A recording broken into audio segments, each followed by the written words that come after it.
Assalamualaikum warahmatullahi taala wabarakatuh. Alhamdulillah wassalatu wassalamu ala Rasulillah wa ala alihi wa sahbihi wa mawala.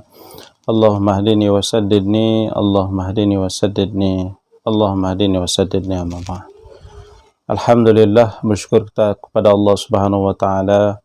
Hari ini kita masih diberikan kesempatan bertemu dalam inspirasi Ramadan. Dan inspirasi Ramadan hari ini adalah inspirasi yang ke-16. Saudara sekalian, barangkali ada di antara kita yang pernah bersolat di suatu tempat, sama ada di masjid ataupun di surau, kemudian kita tidak selesa karena di sebelah kiri dan kanan kita mungkin ada orang lain yang baca Al-Quran tapi sangat kuat, dan akhirnya kita terganggu. Kemudian ada juga barangkali jemaah yang lain di kiri kanan kita yang bersolat, tetapi dalam keadaan bacaannya mengganggu bacaan kita, mengganggu kita di dalam solat kita, mengganggu kekhusyukan kita. Jadi saudaraku sekalian, masalah ini ataupun isu ini sebenarnya ada di mana-mana, tetapi perlu kita tertibkan semula ataupun perlu kita maklumkan bahwa situasi itu sebenarnya tidak betul, tidak benar.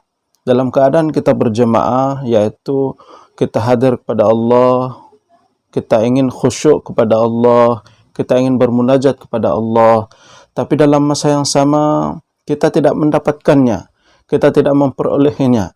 Akhirnya kita menyelesaikan ibadah kita itu dalam keadaan kita tidak selesa, terganggu, emosi kita sedikit sebanyak dan sebagainya.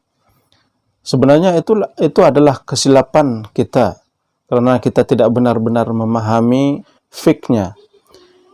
Kemudian di dalam kita beribadah ini sudah tentu di sana juga kita harus mengambil kira keadaan orang lain ataupun sensitivity orang lain. Orang lain beribadah sama seperti kita, inginkan khusyuk, inginkan rasa tawajuh yang sangat kepada Allah, ingin membaca Al-Quran itu untuk memahaminya, rasa masuk di dalam diri, di dalam jiwa, ada zauq, ada rasa. Tetapi dalam masa yang sama ada orang yang mengabaikan ataupun tidak berapa prihatin dengan keperluan ibadah orang lain, sensitivity orang lain. Jadi sebenarnya ini adalah suatu yang salah dan silap.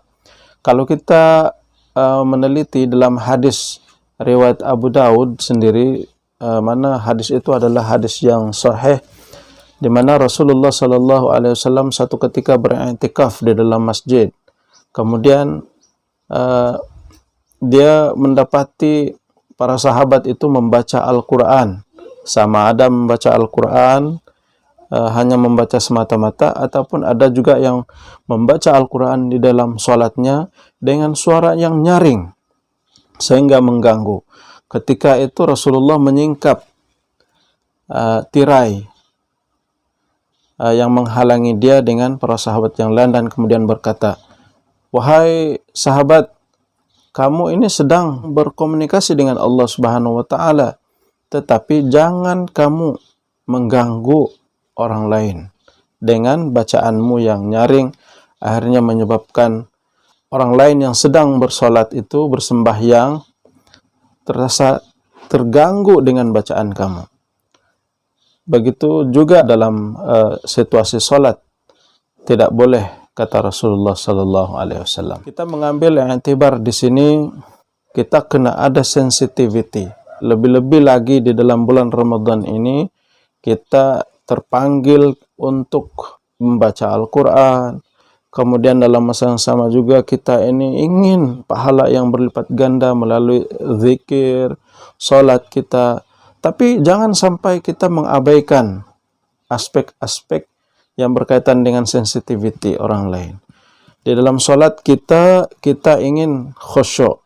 Tetapi janganlah karena inginkan khusyuk itu kita membaca yang akhirnya jemaah lain, rekan-rekan kita, saudara-saudara kita yang lain di kiri kanan kita tidak selesa, terganggu kekhusyukan mereka, ibadah mereka pun terganggu. Sama-sama beribadah, tetapi ibadah orang lain, ibadah kita itu mengganggu. Keinginan kita untuk beribadah itu, untuk khusyuk itu mengganggu orang lain. Jadi ini tidak benar. Jadi sama-sama kita perbetulkan mujur kita di dalam bulan Ramadan yang penuh dengan keberkatan ini. Kita carilah berkat Allah Subhanahu wa taala yang terhampar begitu banyak, terhampar luas.